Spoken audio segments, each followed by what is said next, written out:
अस्सलामुअलैकुम। तो कैसे हैं आप सब। आज हम बनाएंगे बहुत ही इजी, मज़ेदार और झटपट बनने वाली भुनी हुई सेवइयाँ, जो बनाना बहुत ही आसान है। तो चले स्टार्ट करते हैं। बिस्मिल्लाहिर्रहमानिर्रहीम। सबसे पहले हमें चाहिए घी या ऑयल।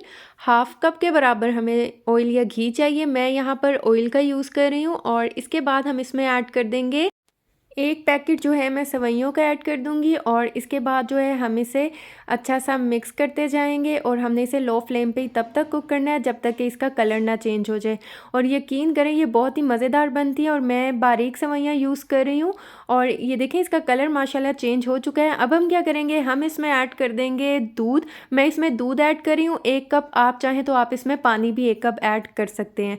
और इसके बाद हम इसे अच्छा सा मिक्स करेंगे। मिक्स करने के बाद हम इसमें ऐड कर देंगे चीनी 1/3 कप, या आप हस्बे जायका ले सकते हैं, कम या ज़्यादा जितनी आपको पसंद है। आप अपने टेस्ट के अकॉर्डिंग कम ज़्यादा कर सकते हैं। मैंने इसमें कम ऐड की है क्योंकि मैं इसमें बर्फ़ी का इस्तेमाल करूँगी। यहाँ पर हाफ़ कप जो है मैं बर्फ़ी ऐड कर दूँगी। और इसके बाद मैं इसे अच्छा सा मिक्स कर लूँगी। ये बिल्कुल ऑप्शनल है, आप चाहें तो आप इसे स्किप कर सकते हैं।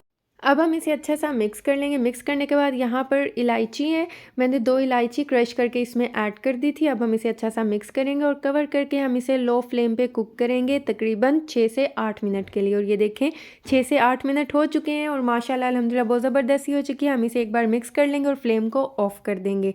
और फिर मैं इसे डिश आउट कर लूँगी। देखें कितनी झटपट बन जाती हैं, बिल्कुल टाइम नहीं लगता, बहुत ही मज़ेदार बनती हैं। और मैंने इसे काजू, बादाम और कुछ चांदी के वर्क से इसे मैंने गार्निश कर लिया था। और यकीन करें ये बहुत ही मज़ेदार बनी है। तो अगर आपको मेरी वीडियो अच्छी लगी है, समझ आई है, तो चैनल को सब्सक्राइब कर दें। तो आप इसे ज़रूर ट्राई कीजिएगा और मुझे फ़ीडबैक दीजिएगा। दुआओं में याद रखिएगा। मिलती हूँ नेक्स्ट वीडियो में, तब तक के लिए अल्लाह हाफ़िज़।